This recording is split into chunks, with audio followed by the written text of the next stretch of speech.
స్థానిక సంస్థల ఎన్నికల షెడ్యూల్ విడుదలైనప్పటి నుంచి బీఆర్ఎస్ శ్రేణుల్లో కొత్త జోష్ కనిపిస్తోంది. ఉమ్మడి వరంగల్ జిల్లాలో బీఆర్ఎస్లోకి చేరికలు ఊపందుకున్నాయి. ఎక్కడికక్కడ కాంగ్రెస్ ప్రభుత్వంపై ఏర్పడ్డ వ్యతిరేకతతో నాయకులు కార్యకర్తలు బీఆర్ఎస్ వైపు చూస్తున్నారు. 10 ఏళ్ల బీఆర్ఎస్ హయాంలో అభివృద్ధి జరిగిందని, కాంగ్రెస్ పాలనలో గ్రామీణ ప్రాంతాల్లో అభివృద్ధి పూర్తిగా కుంటుపడింది. దీంతో గ్రామ స్థాయి కాంగ్రెస్ నాయకులంతా బీఆర్ఎస్లో చేరుతున్నారు.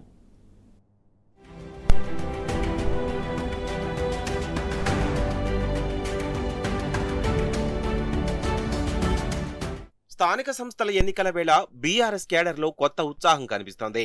22 నెలల కాంగ్రెస్ పాలనలో ప్రజలు ఇబ్బందులు పడుతుండడం, కాంగ్రెస్ పాలనలో గ్రామాలు అస్తవ్యస్తంగా మారడం, ఇచ్చిన హామీ ఒక్కటి కూడా కాంగ్రెస్ ప్రభుత్వం పూర్తి స్థాయిలో నిలబెట్టుకోకపోవడంతో ప్రజల్లో తీవ్రమైన వ్యతిరేకత వచ్చింది. దీంతో అధికార కాంగ్రెస్ పార్టీని వీడి బీఆర్ఎస్ వైపు చాలా మంది లీడర్లు చూస్తున్నారు. 2023 అసెంబ్లీ ఎన్నికలకు ముందు వివిధ వర్గాల ఓటర్లను ఆకర్షించడంలో భాగంగా కాంగ్రెస్ పార్టీ రైతు declaration, BC declaration, SC ST declaration, youth డిక్లరేషన్లు ప్రకటించింది. 6 గ్యారంటీలను అధికారంలోకి వచ్చిన 100 రోజుల్లో పూర్తి చేస్తామని హామీలు గుప్పించింది. కానీ అధికారంలోకి వచ్చి 22 నెలలు గడుస్తున్నా ఒక్క వర్గానికి సంబంధించిన హామీ కూడా నెరవేర్చలేకపోయింది. అంతేకాకుండా గ్రామాల్లో అభివృద్ధి పడకేసింది.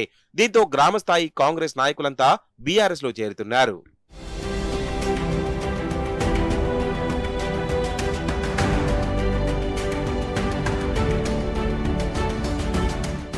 నర్సంపేట నియోజకవర్గంలో మాజీ ఎమ్మెల్యే పెద్ది సుదర్శన్ రెడ్డి ఆధ్వర్యంలో ఇటీవల చేరికలు భారీగా పెరిగాయి.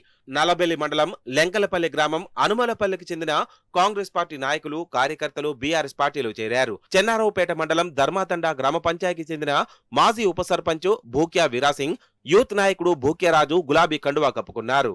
దుగ్గొండి మండలంలోని రేకంపల్లి గ్రామానికి చెందిన కాంగ్రెస్ పార్టీ సీనియర్ నాయకులు, క్రియాశీల కార్యకర్తలు ఆ పార్టీ సభ్యత్వానికి రాజీనామా చేసి గులాబీ కండువా కప్పుకున్నారు.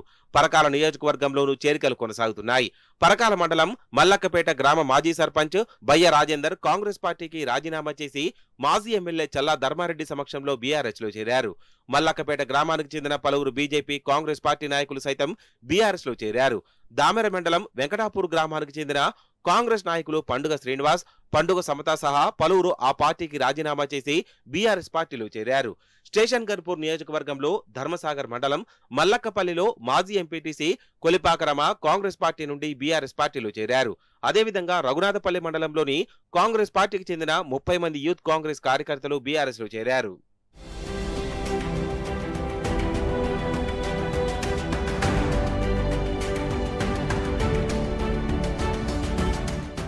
జనగామ జిల్లా పాలకుర్తి నియోజకవర్గంలో బీఆర్ఎస్ పార్టీలోకి వలసలు మొదలయ్యాయి.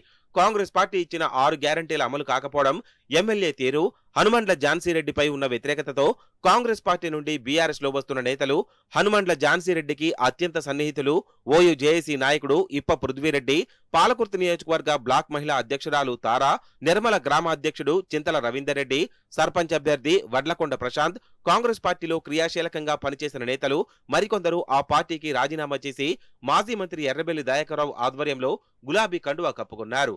పాలకుర్తి, కొడకండ్ల, దేవరొప్పల, తొర్రూరు, పెద్దవంగర, రాయపర్తి మండలాల్లో కూడా చేరికలు జోరుగా సాగుతున్నాయి.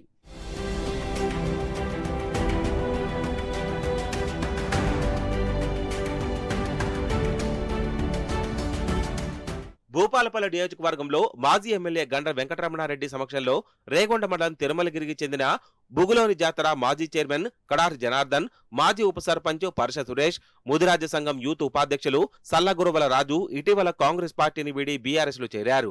సాయంపేట మండలం నుండి సుమారు 50 మంది కార్యకర్తలు బీఆర్ఎస్ పార్టీలో చేరారు. మహబూబాబాద్ నియోజకవర్గంలోనూ చేరికలు జోరు అందుకున్నాయి. మహబూబాబాద్ మండలం ఇందిరానగర్, కిష్టాపురం, వేమ్నూరు గ్రామాలకు చెందిన మాజీ సర్పంచ్, మాజీ ఎంపీటీసీతో సహా దాదాపు 100 మంది మహబూబాబాద్ మాజీ ఎమ్మెల్యే బానూర్ శంకర్ నాయక్ సమక్షంలో వివిధ పార్టీలకు రాజీనామా చేసి బీఆర్ఎస్ పార్టీలో చేరారు. కాంగ్రెస్ పాలనతో బిసిగెత్తిన ఇంకా అనేక మంది బీజేపీ, కాంగ్రెస్ నేతలు గులాబీ కండువా కప్పుకునేందుకు సిద్ధంగా ఉన్నారు.